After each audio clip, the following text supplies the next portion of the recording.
What has impressed you guys most about the Clippers holding down the 8th spot? When they made the trades they made around the trade deadline, the conventional sort of wisdom around the league was, oh, okay, they're making maneuvers for cap room and that sort of thing and basically playing for next summer.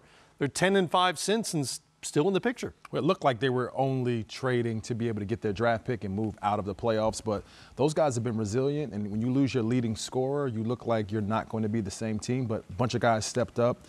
Danilo's been playing amazing, been healthy, leading that team, but then you have that bench that comes in and wreaks havoc and destroys other benches, so they got a good solid ball club going. Yeah, they've done a remarkable job of just staying the course and, creating a different type of culture. Last year, this time, they was doing the exact same thing with a little less talent. Now you have a stabilizer, a glue guy in Gallinari that can assist Lou Williams.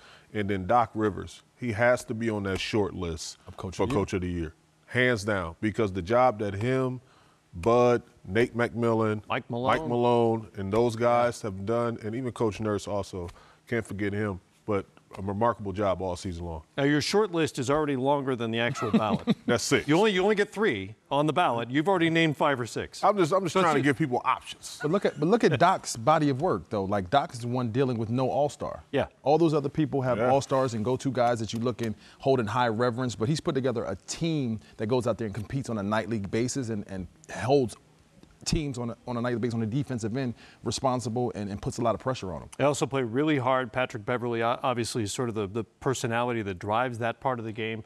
Montrezl Harrell coming off the bench as well plays really hard. And typically, you guys know, typically in the playoffs, the high-end talent teams tend to win out, right? That's why you assemble those teams in the first place. What can the Clips do with whoever it is, if it's Golden State or Denver?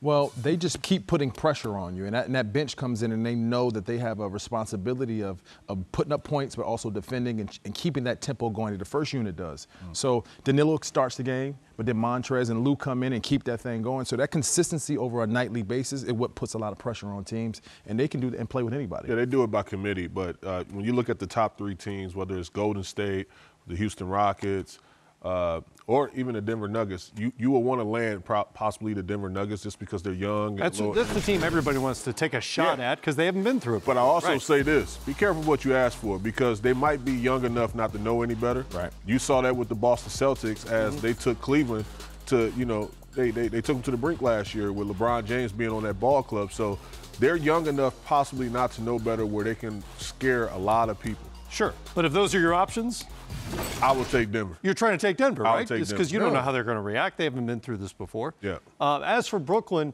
one of the better stories in the NBA this season, and if they can make it through this 7-game stretch and not have like a 1-6 road trip, they're probably going to return to the playoffs. And Kenny Atkinson said it this week. They're ahead of schedule. They were in that sort of salary cap roster purgatory after the Kevin Garnett, Paul Pierce trades. They had no assets. They had no draft picks. And they've been able to build a roster that looks like it's going to return to the postseason. It really have, because when you acquired D'Angelo Russell, you did not think that he would be a cornerstone of a franchise. When you acquired Spencer Dinwiddie and you brought him on with the 3-year optional deal that he was under for some time, he's grown into a special talent. And now you built through the draft and you have, a little space where you can acquire some more pieces. So they're a scary team also in the Eastern Conference. Young, excellent backcourt.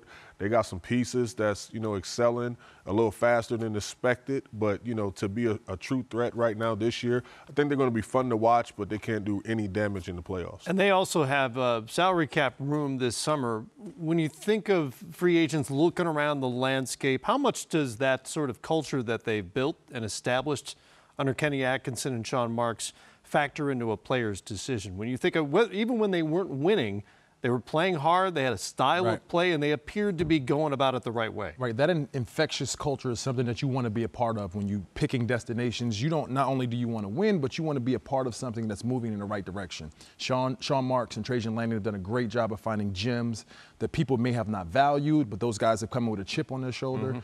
Jared Dudley, guys who are solid, know their role. Joe Harris, basically out of the league. Spencer Dinwiddie was cut by teams. I mean, a lot of guys. Yeah, Spencer Dinwiddie played with me in the D-League, and he was forced to change his attitude and change his mindset and find out how he wanted to end his career. And he's done an amazing job of just being responsible, finding what his value out is in the NBA right now, and moving forward. And hopefully one day he could be an all-star. Bye.